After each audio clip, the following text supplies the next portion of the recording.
Thank you all for coming to our first briefing of the year. We expect to have 5 this year also, every other month, for your information. This is the 3rd year. We're entering into our 3rd year at the Financial Policy Council. I think we've built a pretty good organization so far. We have like 2,000 supporters worldwide.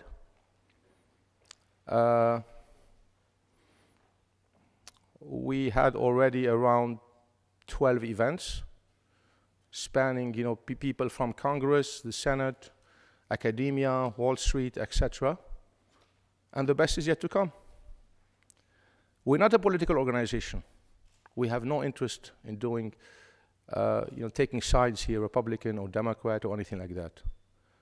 We are a financial think tank. The problem today in this world is that you have too many issues and very few problem solvers. We're here to solve problems and attack the problem from different angles, both from academia, from Wall Street, from Washington, and try to find solutions. We're not here to make speeches, to talk about rhetoric, to take sides. We're here to challenge you, challenge your mind, and ask the very difficult questions. There's no media in here. We don't allow media. So you can say whatever you want. What is said here stays here. That's right. I'd like to thank all our board members, the 15 of them. I'm sorry, the 14 of them. I'm the number 15. For their contribution. They sponsor every event. We're always looking for more sponsors as we plan to grow only bigger and more impact and have more impact. I'm not going to go through the 15 of them, but if you could stand up, board members, I would appreciate just for applause.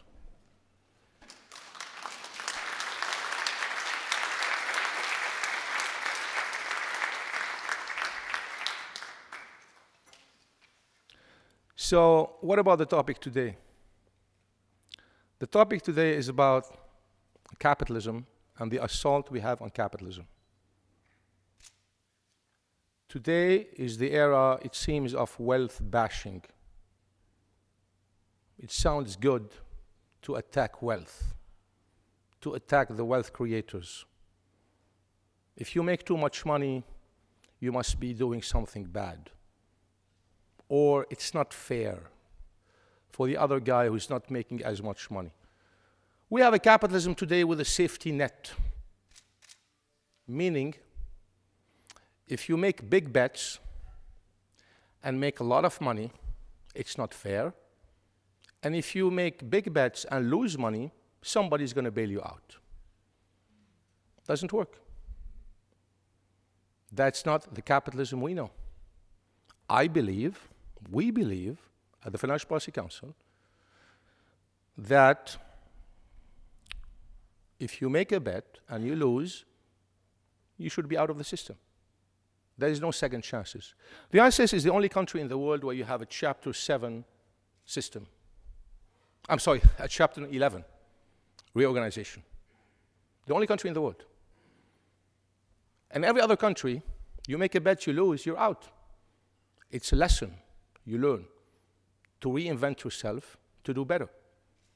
Unfortunately, we have here a revolving door of incompetent people who make mistake after mistake and keep staying in power. If not on Wall Street, they go through the revolving door in Washington, D.C., or vice versa. So we have these people now in power who are making millions and more, and who have failed us. Doesn't work. That's not the capitalism we know. And that's not the capitalism that we should stick at.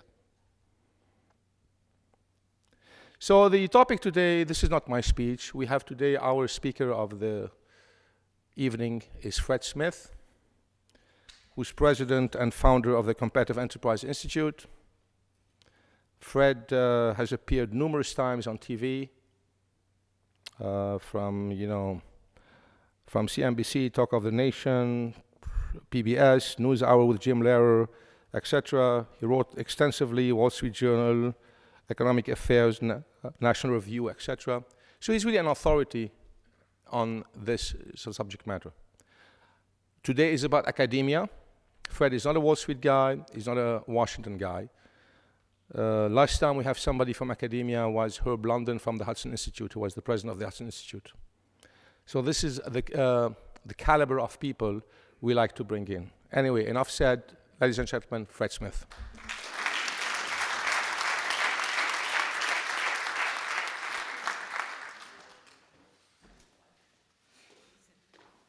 Well, I don't know. I'm not supposed to give a speech. I'm supposed to be, he just said not bland. I'm supposed to be more than bland. But I think I am supposed to be provocative in various ways, raise questions. Because the role he said, and I think he set the tone right.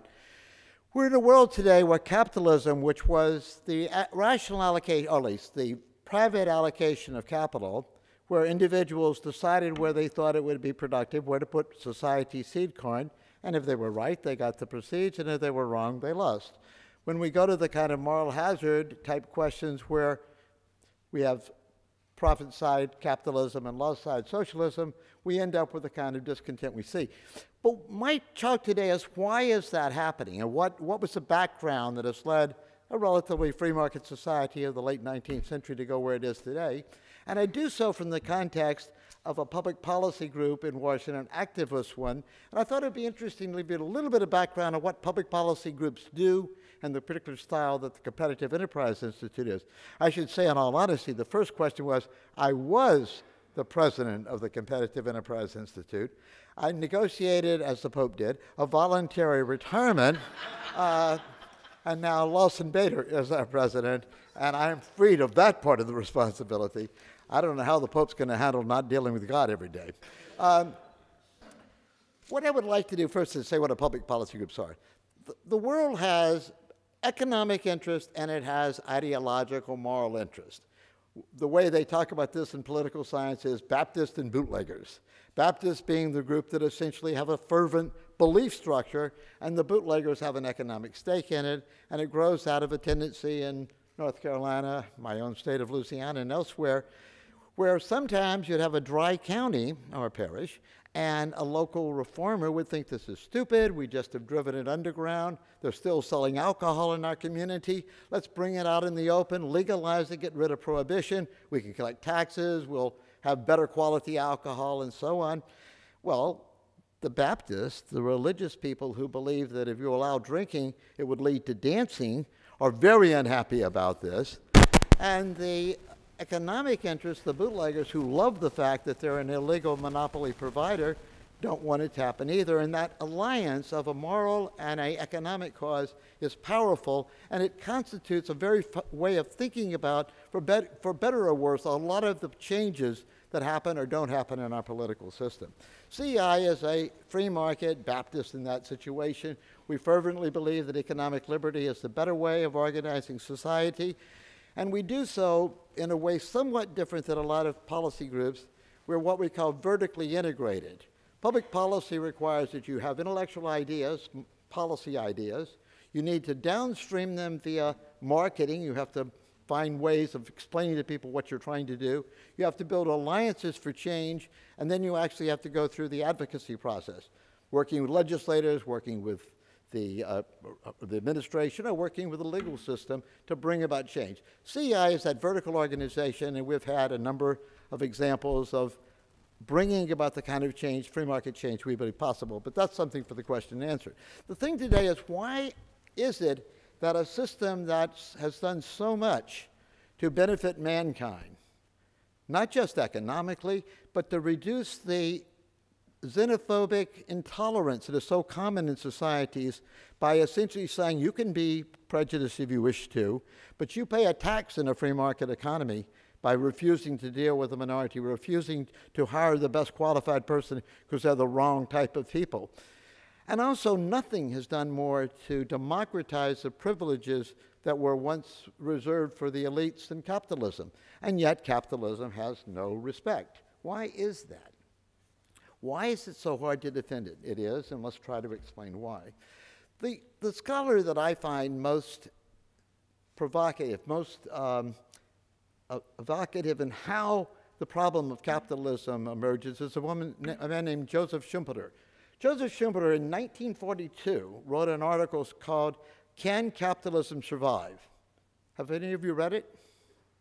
A few of you have. And as you recall, his answer was, not a snowball's chance in hell. Why? Because capitalism would succeed. It would create the first middle class in the world's history. Historically, mankind looked like that with a handful of very wealthy people. Capitalism creates the middle class. The first time in history where a large number of people are not working from sunup to sundown. They have some surplus. Most people enjoy that surplus, enjoy life. But there's a risk there because a middle-class person can see both the poor on one side and the rich on the other side, and there's a strong tendency for the middle class to be somewhat prey to envy looking upward and fear looking downward. So there's a social insecurity in the middle-class society that we see all the time when we read the newspapers today. But there are two change forces in the middle class, the intellectuals and the entrepreneurs. The entrepreneurs are easy. I suspect many of you are entrepreneurial forces. Entrepreneurs look around and see some unmet need or some need that's being met inadequately, and they try something new, and when they succeed, the middle class becomes even bigger. And when they fail, unless we have bailouts, they basically go back and try something new. But they also are, so they bring about change, and the change creates even a bigger middle class. The intellectuals are the conceptual thinkers. What's it all about? Why is there poverty? Why is there racism? Can't just everybody get along type things. They raise interesting questions, and as intellectuals, they are somewhat conceited. They look around and say, if I were running the system, it would work better, it would be fairer, it would be less prejudice, and so on down the line. And they therefore are discontented. Why isn't there a fairer distribution of income? Why isn't there less discrimination and so on? They're comparing reality not to what was, but the perfection, the utopian idea they view. They're never satisfied, and maybe we don't want them to be satisfied, but because they are also the creators of the narratives that inform most people about most things they don't think about, the world is awash in anti-market, anti-economic liberty narratives, and those have an effect. Then why did the intellectuals do that? Why don't they like capitalism? Well, there's two reasons. One is psychologically, they want to be respected. We all do. And after all, they can always say, well, you businessmen, you care about money. But I care about the people. I care about something higher, the ecology or whatever. I care about whatever the cause du jour is. And I am therefore morally superior to you. So there's a psychological incentive to prefer more government or to be contemptuous of capitalism. And the other is the economic. After all, if your criticisms of capitalism succeed and you manage to expand the role of government, you create a wider and wider government, a form of a modern mandarinette. And what do mandarinettes need? They need mandarins. So essentially, the intellectual finds himself psychologically rewarded for being anti-capitalist and economically rewarded to be anti-capitalist. And let's be honest, those are pretty powerful motivations. So in a sense, the intellectual class, Schumpeter argued, would find statism, the expansion of government, in their best interest. And I think if you look around, read the New York Times, other than the Wall Street Journal editorial page, where the hell do you find any other kind of intellectuals? Well, people like us, probably most of you, but basically we're not exactly blacks at a Ku Klux Klan rally, but we're sure as hell not very prominent, right? The businessman. Why doesn't the businessman assert their own value? Why don't businessmen have self-esteem? Well, Schumpeter said it wasn't the role. Businessmen does their own thing. They think they know what they're doing. And in a wonderful quote, Schumpeter said, the businessman who might be brilliant in the office can't say boo to a goose in the political arena. And that is so often. How often do we find a businessman who can't articulate and defend themselves. It's not just about money. It's about freedom. It's about their ability to create a better world, but they don't articulate it very well. Schumpeter, I think, was essentially right, that the entrepreneurial community, the business community would be unprepared to defend itself. The intellectual community would be an aggressive attacker of economic liberty, and the result would be a gradual slipping into more and more government control of our lives. The beginning of that happens in the late 19th century, and some of you know this history, but it's very interesting. The American intellectual class became big enough, so it reached a critical mass in the late 19th century, 1880, 1890, and they wanted to go where the intellectual fervor was, which was Europe, and at that time the intellectual fervor was Bismarck's Germany.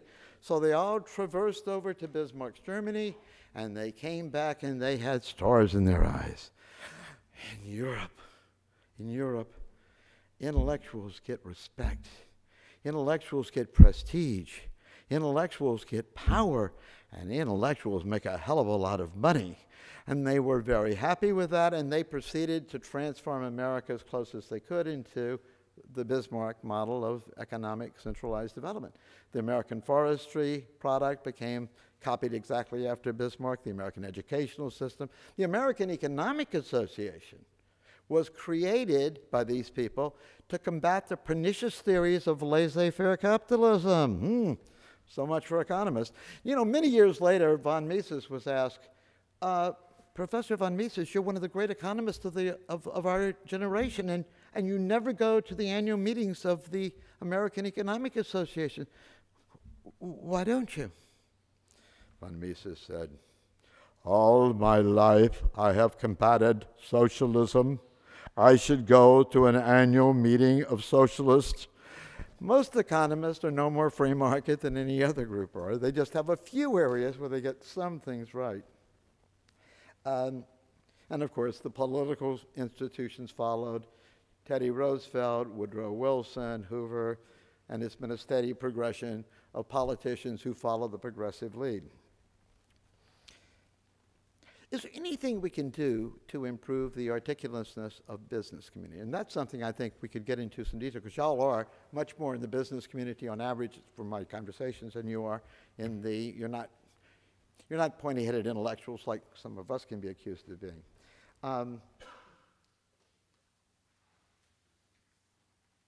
The narrative, Hayek, this is Frederick Hayek now, the narrative producers in our society, who writes the stories, who crafts the stories that tell us about the worth or the problems associated with business, about the intellectuals, about the policies around us.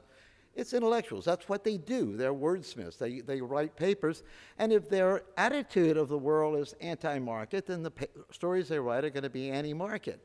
Essentially, what they do is they create a world in which all of us, the world is awash with anti-market narratives. We all, in a sense, see the world through pink-colored glasses, and that's why we have trouble. It's very hard for business to defend itself because they do not produce the narratives. They arguably could, but they don't. If you think about how the stories reach the people, narratives are created, they go through the media. Not much hope for free markets there. They go through the academic world, not much help for free markets there. They go through the pop culture. Well, I don't know if any of you have read many stories. I read mysteries and so forth. Every mystery background is about global warming or pharmaceutical companies who poison their patients or workers. I mean, you know, these are not good business models. I mean, to spend a fortune getting someone in your facility and then poison them before they can buy again doesn't make a lot of sense as a business model. And yet, if you read most pop fiction, it seems to be the standard when they believe it's rational. The result of all that, as you guys know, is that in the 1880s, the U.S. government, the government in the United States and around the world was about 5% of the economy. Now it's about 50, 60% of the economy. The ground, the ice cake under which entrepreneurial activities can be wealth creating has steadily shrunk from 95% of the economy to 50% of the economy or less. And yet business is incredibly productive. Business essentially is You know, some of you know Animal Farm, the horse in Animal Farm. Business continuously creates wealth despite everything. Schumpeter was too pessimistic, and I take it I'm supposed to be finishing up pretty soon. Schumpeter is too pessimistic. And this is, I think, where we can go to the positive notes. Not all intellectuals are statists. If you look at the array of free market groups around the country, you mentioned Herb London, the Manhattan Institute, CEI, there are Mercatus Institute there are around the United States and around the world a growing number of policy groups that understand and defend classical liberal free market ideas. I would like to say there are a growing number of business groups that do the same, but that's not at all clear. Businessmen still basically are apologetic, mea culpa, mea maxima culpa. Not a smart idea, and we can talk about why that is and what they can do about it. But one of the things that we could do, and CEI is beginning to do and other groups are, is try to get alliances with the business community where we help them tell their story better. Help them find narratives so they can do it, and maybe use some of their own communication strategies. Their advertising, for example. How many advertising, they spend $1 trillion a year around the world advertising. Why do they have to apologize for making soft drinks or so forth? The Pepsi Cola, some of you know, your mayor is against food and smoke and things like that. And he attacked, and Pepsi Cola almost immediately apologized for making fat drinks, for obesity foods. Coca-Cola didn't, and neither did McDonald's. So there is beginning to be aware that apologizing your way to respect doesn't work. Feeding the crocodile your leg doesn't make it a vegetarian. And that idea is beginning to create some understanding out there. What we're going to do, and what I think has to be done, is the business community and the policy world have to form closer links so we can help them tell their story, and they can help us understand what stories need to be told. That alliance between the doers and the thinkers has served the left well.